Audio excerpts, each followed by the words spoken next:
Once upon a time, there's this boy named Louis. He's just your average kid when it comes to school. He understands the lessons, gets by just fine, and isn't really the top of the class, but never at the bottom either. He's cheerful, easy to talk to, and always has a smile on his face. But even a smile can hide a lot of things. You see, Louis is different. Not in a bad way, he just has this unusual habit. He loves going into the forest. While other kids hang out at the mall, scroll through their phones, or play games, Louis spends his time walking among trees, listening to birds, and just being with nature.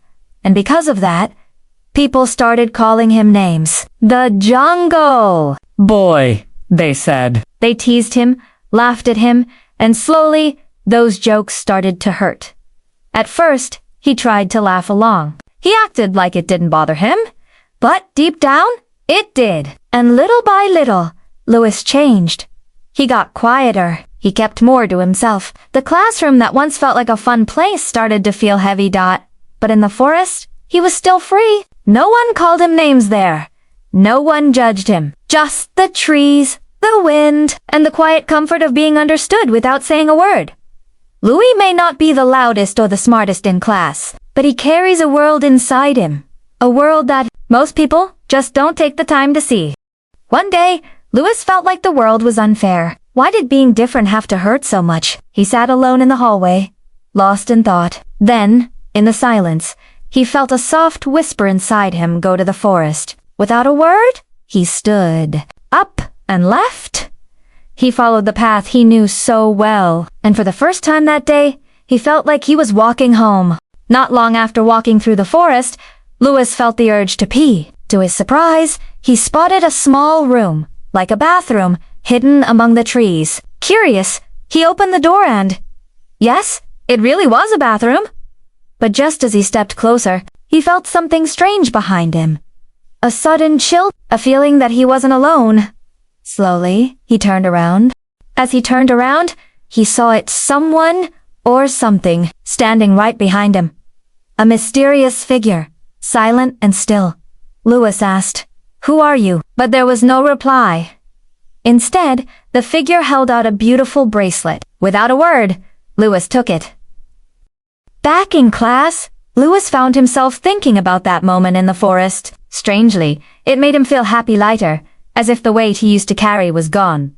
For the first time in a long while, he didn't feel the pain of being bullied. Just peace and a quiet smile. Days passed. Louis, once known as the quiet jungle boy, had changed. He was now cheerful, active, and full of energy in class. Everything excited him. Every day felt like a gift, and for the first time, he was truly happy being himself.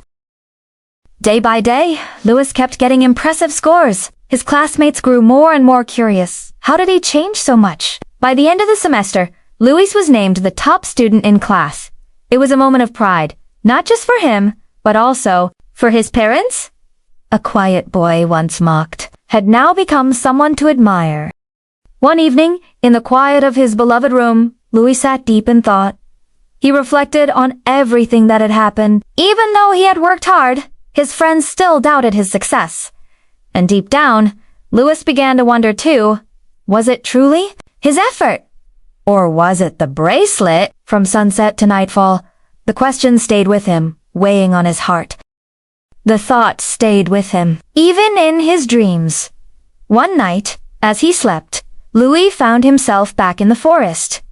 There, in the misty silence, a voice called out to him, inviting him to return, to meet the mysterious figure once more, the one who had given him the bracelet that changed everything. Before returning to the forest, Louis knew he had to do something first. He sat down with his parents and told them everything about the bullying, the forest, the mysterious figure, and the dream he had just last night. He didn't hide anything. He simply asked, with honesty in his voice, "Can I go back?" Just once more. And in that moment, his parents listened, not with doubt, but with love. After sharing everything with his parents, Louis went to bed with a lighter heart. That night, he dreamed again. In the quiet of his sleep, a voice returned, calm, yet firm. "If you wish to return the bracelet," the voice said, "you must. Go to the forest. Alone. Louis woke up in silence, his heart filled with a sense of purpose. On a different day, but under the same golden sky of late afternoon, Louis returned to the forest. He came to give the bracelet back. There, standing in the same place as before, was the figure he once met. But this time, he wasn't alone. Beside him stood a young boy who looked almost exactly like Louis. Then came the truth.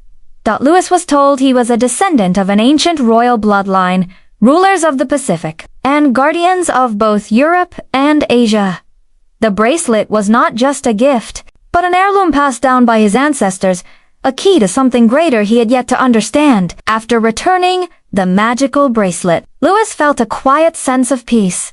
He knew deep down those achievements weren't truly his, and it didn't feel fair to take credit for things he hadn't earned. But just as he turned to leave, the figure stopped him. In his hands was another gift, yet glowing with the same power. "This," the figure said, "is from your ancestors. You were never meant to be ordinary." Louis hesitated. He didn't want shortcuts anymore. He wanted to grow through his own effort. But the figure insisted, "This is not for advantage.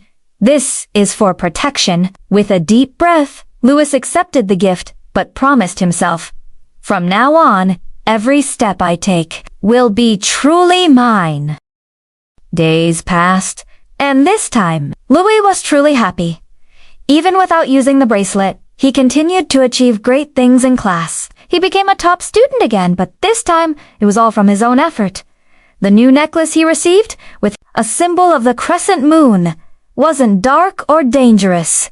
It carried a gentle energy, a reminder to stay strong, to keep learning, and to believe in himself. Louis began to master things quickly. He grew confident, kind, and full of life. Even the classmates who once bullied him had become his close friends. The world, once cold and cruel, now felt bright and full of color. To Louis, life finally made sense, and it was beautiful. Thank you. If you liked, don't forget to subscribe and like.